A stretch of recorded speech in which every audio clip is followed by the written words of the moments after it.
Alors oui, Harrison Ford a 80 ans et ça se voit, mais à cet âge, j'aimerais bien être comme ça. But I've been looking for this all my life.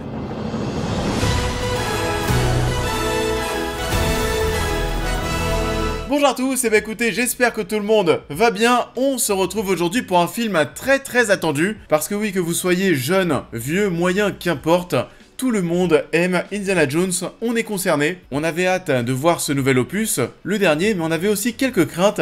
Qu'est-ce que ça donne? On en parle. Indiana Jones est le cadran de la destinée et réalisé par James Mangold, réalisateur de Logan et de Le Mans 66. Nous sommes en 1969 après avoir passé plus de 10 ans à enseigner au Hunter College à New York. L'estimé Dr. Jones est sur le point de prendre sa retraite, mais tout va basculer le jour de la visite surprise de sa filleule. Et c'est vrai que je vous disais au début que tout le monde était concerné, mais peut-être pas tant que ça. Il y en a peut-être parmi vous qui sont plus jeunes, qui ne connaissent pas forcément Indiana Jones.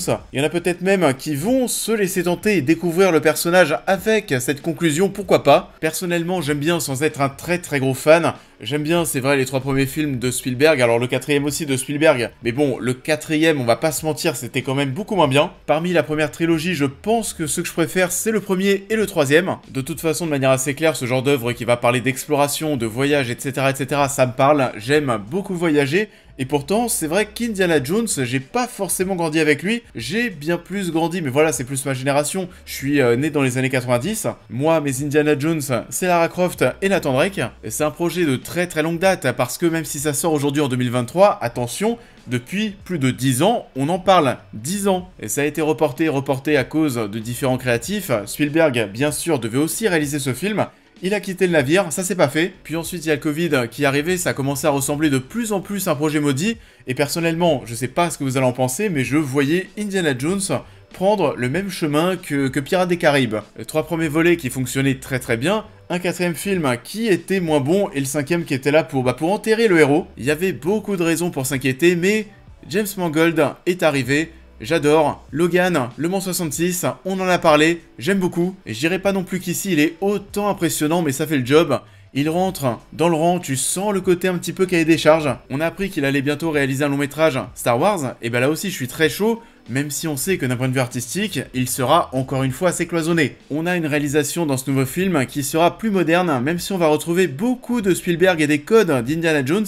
On ressent ce côté cinéma d'action à l'ancienne, old school, que ce soit au niveau des scènes d'action, des facilités de scénario, tout comme de l'utilisation des sons et de la musique. John Williams, un plaisir comme toujours. Et je l'ai pas dit, mais oui, au global, j'ai bien aimé cette fin des aventures du héros, c'était un bon 5e film. Et c'est meilleur que le 4e, à mon sens, ça c'est sûr. Est-ce que c'est mieux que les 3 premiers ? Là, ça se discute. Personnellement, je le pense pas. Mais ça fait globalement le job. Il y a 2-3 choses qui vont être assez gênantes, on va en parler, mais la majorité de ce qu'on veut nous présenter fonctionne quand même très globalement. Déjà, la première chose qui va retenir notre attention et qui va nous marquer, ça va être cette longue introduction qu'on a au tout début du film. C'est assez sombre, c'est assez épique. On l'a vu dans les bandes annonces, mais on va retrouver un Harrison Ford jeune, et ça fonctionne plutôt bien numériquement. Alors oui, il y a quelques passages où ces trucages, on va les sentir lorsque le personnage est en train de parler. On le voit au niveau des traits de visage, comment ça bouge, c'est pas ce qu'il y a de plus naturel. Globalement, ça fonctionne quand même très bien. On est dans une séquence sombre avec beaucoup de fumée, etc. C'est fait exprès, c'est fait pour cacher tout ça. Et on est, ma foi, devant une scène d'action qui est bonne. Ça dure 15-20 minutes. C'était cool, c'était épique, j'ai bien aimé. Dad told me you found something on a train during the war. A dial that could change the course of history. Pour le reste des scènes d'action, et bah écoutez, Papy Harrison Ford s'en tire pas trop mal. Alors oui, on le met dans des conditions optimales, à cheval, en tuk-tuk, on évite de trop le faire courir. L'acteur y met du sien, ça se sent, on essaye de masquer au maximum son âge, ça fonctionne là aussi très bien. Comment est-ce qu'on le fait? On le fait grâce au montage. On a des séquences d'action qui sont très dynamiques, alors oui, très cut, et ces cuts, justement, si on regarde bien, il y a un gros travail au niveau du montage. Tous ces cuts sont là pour masquer la lenteur de l'acteur durant les scènes d'action.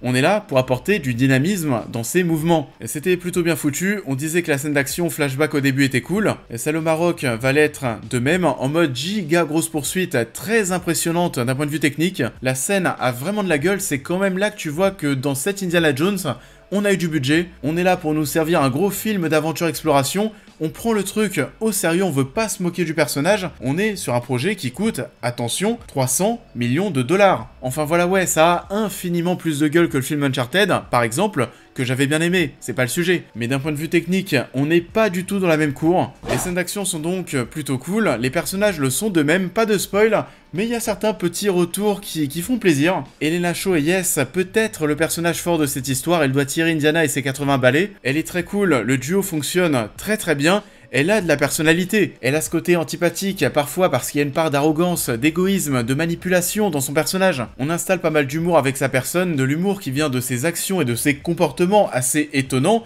parce que oui, elle a du cran. Sorry.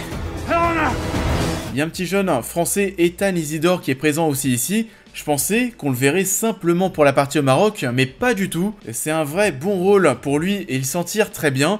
Antonio Banderas fait une apparition, on va dire, voilà, c'est sans plus. Par contre, Mads Mikkelsen, là je sais que je vais en décevoir beaucoup, mais oui, c'est la petite déception. Enfin pas lui, parce que bon, c'est Mads Mikkelsen, et même voir Mads Mikkelsen sortir des poubelles, et bah ça fait kiffer. Mais en fait, non, tout simplement, son personnage de méchant n'est pas ouf. Pour le coup, on est sur un méchant qui va être très classique, assez cliché, sans grand intérêt. Alors oui, on va profiter de la classe de l'acteur dans ce rôle qui va nous rappeler celui qu'il avait dans Casino Royale, mais au global, il n'y a pas grand chose de marquant qui ressort de sa personne, et c'est le cas aussi du pauvre Boy Holbrook, pourtant bien mis en avant au début de l'œuvre, mais qui va petit à petit être relégué au second plan jusqu'au point de devenir un PNJ, et ça c'est dommage. Il y a aussi un autre méchant, vous savez, super grand, super stock, pareil, on n'en fait rien du tout. Les antagonistes au niveau des personnages, c'est clairement pas le point fort, mais heureusement le plus important, Indiana Jones est toujours aussi courageux, attachant, porté par sa passion de l'exploration, va apporter un peu de background, vous savez, au niveau de ces dernières années, parce que oui, depuis le dernier film, il y a de l'eau qui a coulé sous les ponts, on va évoquer sa relation amoureuse et familiale, son fils, etc. Je vous laisse découvrir le tout, mais en tout cas, ce qui est sûr, c'est qu'Harrison Ford s'en tire super bien, et c'est une très belle fin pour l'acteur et le personnage. I've come to believe it's not so much what you believe.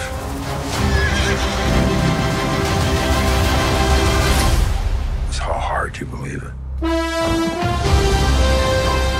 Bon, il y a peut-être aussi un autre petit défaut, c'est long, ça dure 2h30 et on les sent un petit peu passer. Pourtant, le premier acte est assez efficace. Le second, on sent des longueurs, il y a peut-être trop de voyages d'un point A à un point B. Vous savez, c'est comme ça les œuvres d'exploration. On est à un endroit, on va à un autre. On est à cet endroit, on va encore à un autre. On est à cet endroit, pareil, on trouve un indice, on va à un autre endroit, etc. etc. Il y a peut-être un voyage d'un point A à un point B en trop. Peut-être la partie avec Antonio Banderas qui n'est pas la plus passionnante non plus. On a une scène de plongée qui n'est pas fofolle. En plus, scénario classique, cliché, très rageant, mais c'est toujours comme ça dans les œuvres d'exploration. On suit les personnages les plus intéressants, les plus intelligents qui vont résoudre des énigmes, mais ça ne marche pas au mérite, parce que derrière eux, il y a toujours les ennemis qui suivent, et qui vont récupérer parfois les indices. Les méchants prennent même de l'avance au bout d'un moment dans la quête du trésor, c'est toujours pareil, la mécanique on la connaît, c'est tellement frustrant. Le climax va peut-être diviser, je pense. Pourquoi ça? Parce qu'il est quand même assez osé. Alors personnellement, moi j'ai bien aimé, ça m'a fait marrer. On a été à fond dans le délire, mais je peux comprendre que certaines personnes se disent... Ouais, ils ont été un petit peu trop loin dans le truc. J'attends vos commentaires, dites-moi ce que vous en avez pensé. Et sinon oui, il y a des facilités scénaristiques, des petites téléportations durant les scènes d'action, mais les vrais gros défauts du long métrage, pour moi, c'est que c'est un petit peu long, tous les méchants sont oubliables, et ça manque aussi certainement un petit peu de folie, de risque. Mais pour tout le reste, c'était quand même très plaisant. Vous l'avez donc compris, j'ai plutôt bien apprécié le cadran de la destinée. Ça ne révolutionne pas le genre ni la saga, ça sera timide pour certains, mais James Mangold réussit son pari entre respect du héros et de l'œuvre de Spielberg. Il jongle habilement entre modernité et vibe années 80 avec panache. C'est plutôt un très beau point final pour l'une des plus grosses icônes du 7e art. I miss the desert.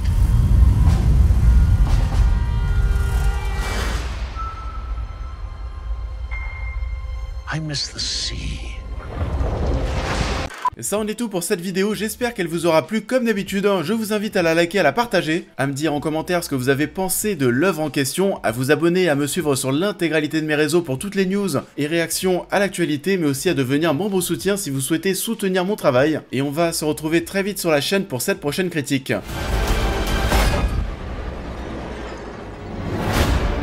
None of our lives can matter more than this mission. I don't accept that.